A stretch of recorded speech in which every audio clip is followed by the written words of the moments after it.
thing, I'll give a more concrete example. So for example, nagbigay si prospect ng website niya. Okay. So Chom, nagbigay si prospect ng website. Paano ko ba malalaman if ano yung i-keyword research ko?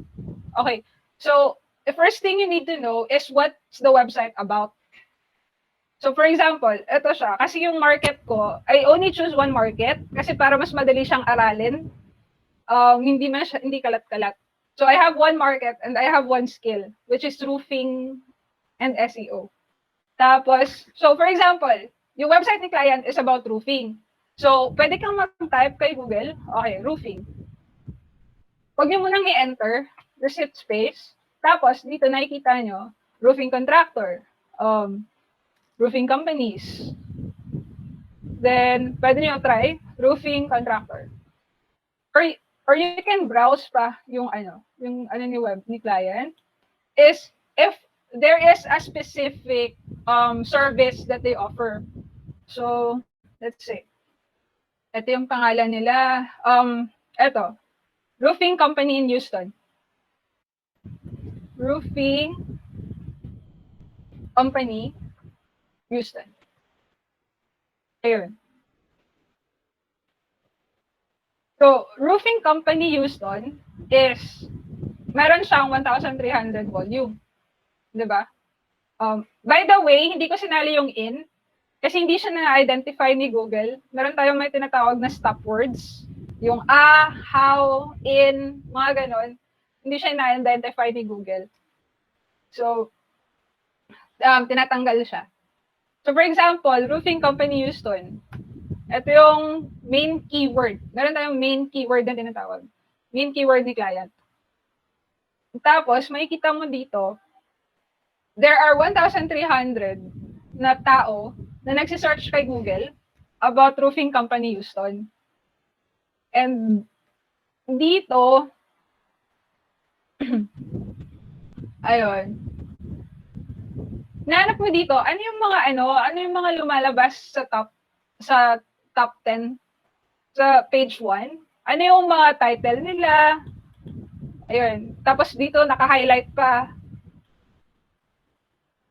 So far, wala kang nakikita na ganito yung na exact ganito yung keyword. So merong big possibility na you would rank for this keyword if maksali mo siya sa dito sa meta description, or sa content ng website ni client. Ayun. So by the way, Google is very smart.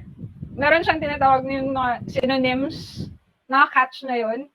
So ito, wala naman tayong tinype na service, pero na-catch na yung service, na-catch na yung contractor. Yung mga naka-bold, very very relevant. So ngayon, if we want yung itong type natin, kasi with keyword surfer, hindi niya sinasabi kung gaano yung yung SEO difficulty or keyword difficulty. So, kailangan i-search natin, gaano ba kahirap mag-rank for this keyword? Actually, pwede nyo din gamitin si SEMrush. You can also use SEMrush. Meron din silang free version.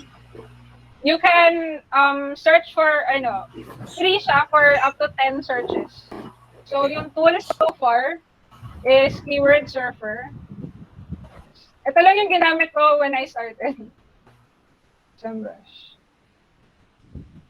Ayun.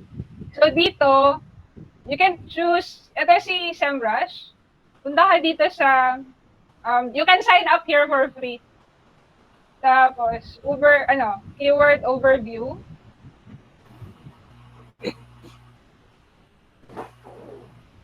Then, pwede may type dito yung keyword na gusto mo i-search. Tapos, if, for example, hindi taga-US si client or meron specific country, para mas relevant yung data. So, tapos, for this one, kasi Houston, United States. So, analyze. Ayun.